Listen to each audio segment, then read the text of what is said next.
ਕੜਾਈ ਦਾ ਹਿਸਾਬ ਲਾ 2 ਕਿਲੋ ਕੈਲਕੂਲੇਟਰ ਕੱਢੀ 600 में आया 1200 का Calculator। ना ਕਮ ਸੇ ਕਮ ਤੁਹਾਡਾ 1500 ਲੱਗਣਾ 1500 रुपया ਆਦੇ ਉਤਲੇ ਜਿਹੜੇ ਹੋਣਗੇ ਆਪਾਂ 500 ਫੇਰ ਵੰਡ ਲਾਂਗੇ ਯਾਰ ਮੈਂ ਅੱਧਾ ਤੇ ਕਰੋ ਨਾ ਫਿਰ ਨਹੀਂ ਨਹੀਂ ਨਹੀਂ ਭਰਾਉਣਾ। 1000 ਨੂੰ ਕੱਢ ਲੈਣਾ ਵਿੱਚੋਂ ਭਾਵੇਂ ਜਿੱਧਰੋਂ ਵੀ ਕੱਢ ਲਓ ਨਹੀਂ, ਇਹਨਾਂ ਮਤਲਬ ਨੇ 500 ਜਿਹੜਾ ਬਣਿਆ ਆਪਸ ਵਿੱਚ ਵੰਡ ਲਿਆ 100 ਰੁਪਇਆ ਉਹ ਵੀ ਮਾੜਾ ਬੰਦਾ ਦੇ ਆ, ਆਪਾਂ ਵੀ ਏਡੇ ਕੋਈ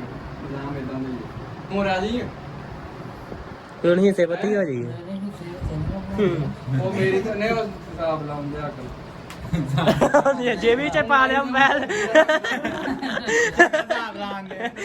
ਚੰਗਾ ਹਿਸਾਬ ਲਾਇਆ 15000 ਰੁਪਇਆ ਮੈਨੂੰ ਦਿਓ 15 ਨਹੀਂ ਦਿਓ ਨਾ